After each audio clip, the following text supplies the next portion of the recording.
move fast. Indeed. Well, okay, so it seems like since the beginning, it's been a very serious thing for you, whereas, some people kind of dabble in the recreational and they'll get serious every once in a while, but it seems like you've had the target in your sights the whole time. When did you know that this was a thing that you were into? Like, how did that come about? Well, I've said this to a couple of people, which is that in the past 5 years, I haven't really had anything else to worry about. So a lot of people are in school, in college, during the time that they start caving. And so they have to kind of split their focus between classes. And then a lot of people get important jobs that are time consuming right after college. When I started caving, I was working basically a dead end food service job in Blacksburg. And like I said, Blacksburg is the home of a lot of people with a lot of caving experience.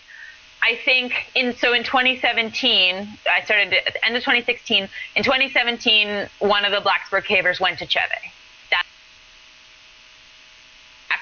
So I'd been caving for like 4 or 5 months at that point.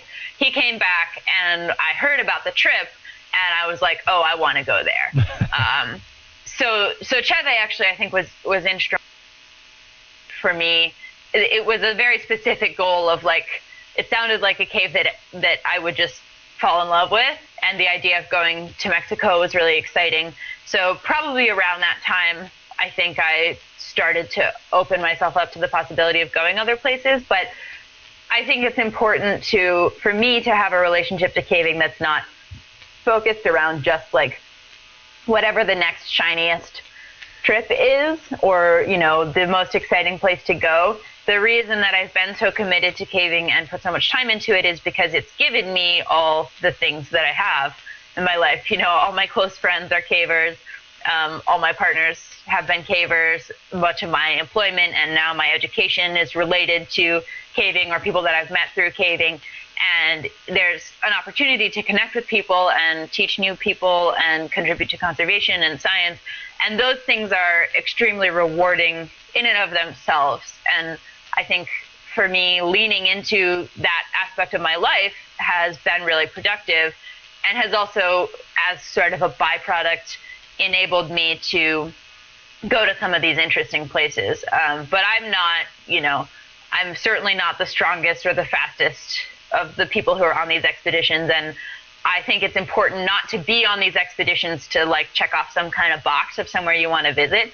Because if that's your reason for being there, when you've been in the cave for 17 days, you're not going to be psyched about being in the cave anymore because you've already seen it and you want to get out, right? And you're stinky and like your body hurts and you're injured and your feet are rotting. And I think being invested in it for exploration and being invested in the community that you're there with is just more natural. And for me, it has taken me a lot farther, kind of having that viewpoint of it. Well, and it seems like it really, obviously guided you to the University of Akron and working with Hazel Barton there. I've wanted to ask her this, but I'll ask you too because you're there. Not a lot of caves around there. She goes to South Dakota. She goes all over, but and then you got your thing. Do you do any of the stuff? I know Cuyahoga Valley National Park is there. There's some shelter caves and stuff there. Do you even count that? Are you doing anything in there? No, so I'm in a Geology 101 class right now. Yeah. And somebody else in the class asked my professor about caves, and he was like, yeah, there's a lot of caves in southern Ohio. And I was like, oh, God, no. Don't lie to me like this. Yeah, I don't think they wouldn't even call those caves in some states. Right. So I think it's good for me to be in a place that doesn't have caves nearby. All right, I get that. Yeah, I almost went to West Virginia University in Morgantown. I was accepted there, and they have an amazing cave club. Their student grotto is doing really awesome stuff right now. I went caving with some of them, I think. Good energy. Yeah, those kids are really great, and that's right next to my favorite caves, probably in the country, which are in Germany Valley, West Virginia. But I'm pretty sure, based on my experience living in Blacksburg, that if I was there right next to caves, there is a strong chance I wouldn't really be getting any schoolwork done. So being about 5 or 6 hours from caves is a good medium for me right now. Actually, some of the cavers I most look up to, Andrea Futrell and also Bill Storage, went to Akron. So Mike and Andrea told me that if I went to Akron, I was going to survive, and I just needed to drive down and go project caving. And luckily, the other project area that I'm most invested in, which is in Maryland, is only about 4 hours from here. And I'm also very fortunate to have some people up here that I can carpool with, who are also serious about caving. So I go between probably 1 to 3 weekends a month. I'm able to do a number of camp trips, and that's been enough for now. When you brought up Germany Valley in West Virginia, I'm not terribly familiar with that area, but I've heard of it. What's there? You said favorite caves are there. What do you like?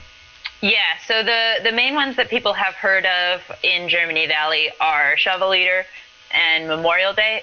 Shovel Eater Hellhole, which is a system with 2 entrances. I've heard of that one, actually. Yeah. Yeah, that one's pretty famous. The Hellhole entrance is closed because it's an important bat hibernaculum.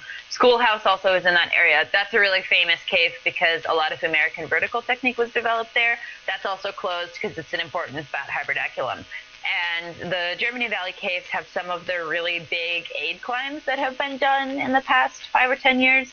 So like Philosopher's Dome, Perseverance Dome, Flying Dutchman. There's a couple others. Derek Bristol and Pete Johnson and Dilly Elor and a number of other people have been putting up really tall, up to 500 plus feet aid climbs in there. So I think that's kind of why it's made the caving news a little bit, but they're just really interesting caves. There's a lot of passage density. They have a character that kind of varies between muddy stuff, which I like, and then like really dry gypsum-y stuff with nice formations, which I also like. There's a lot of large passages. There's like hard breakdown stuff, and they do a lot of cave camping, and I really like cave camping.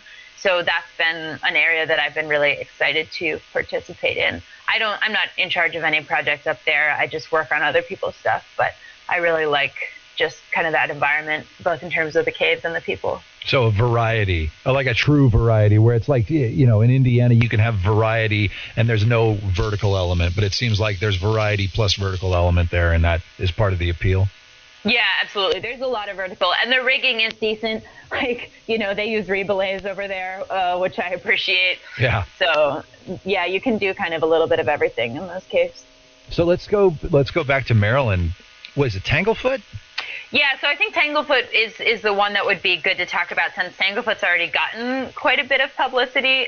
It was on like an Outdoor Maryland segment a couple of years ago. And always interesting when that happens, because we have a complicated relationship with that kind of publicity. Right, for sure. I think publicity with Tanglefoot